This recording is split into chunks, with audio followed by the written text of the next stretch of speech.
ఊళ్ళో పెళ్లి చేస్తాను అనేది ఇదే నమ్మని చేసేది ఎక్కడ ఎక్కువ నేను చేయలేదు. ఇది కానీ నేను ఇంటికాడ పెళ్లి చేస్తే మా వెంకటరావు అన్నారు, ఏదో చాలా మీరే చెయ్యింది అక్కడ ఇక్కడ చెయ్యింది అని అన్నారు.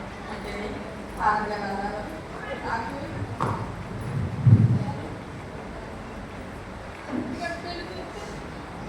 నేను ఈ ఎంపీ నాకు పుట్టదు, నేను ఇంటికి కూడా ప్రార్థన చేస్తానని నేను చచ్చిపోతే అలాగే అన్నాను. మళ్ళీ నాకు ఏడుపండి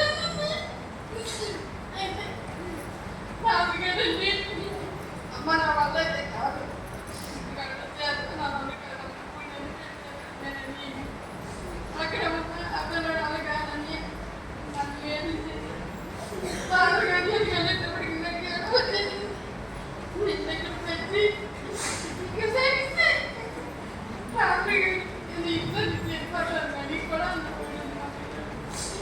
పెళ్ళి ఇంటిగా చేయకపోతే నేను అసలు ఉండను, నేను పోతాను. చేసుకోండి పెళ్లి చేసుకున్నారు నా కోసం మీకోసం ఎవరు చేసుకుంటున్నారు అని మా పిల్లలు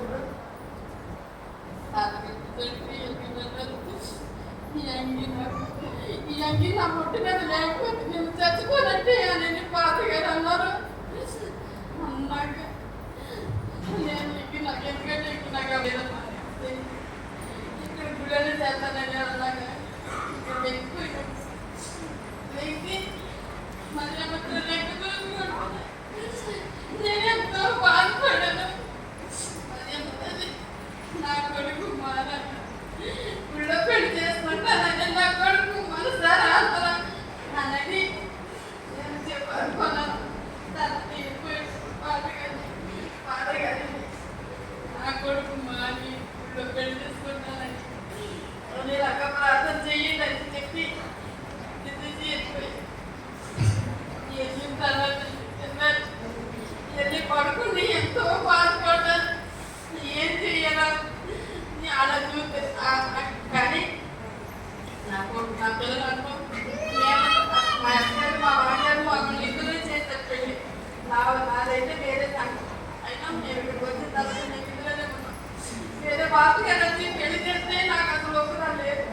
నా పెళ్ళి బాగున్నాయి, నా భర్తలు మార్చుతంటే నేను ఏదో నాకు చేసేస్తాను. నువ్వే బాధపడ్డానని కానీ నేను అలాగే బయట పెట్టాను. నాకు అలా కాదు, నాకు తల్లిదండ్రులు పాపేతను పెడితే ఇష్టమని నా ఆశ.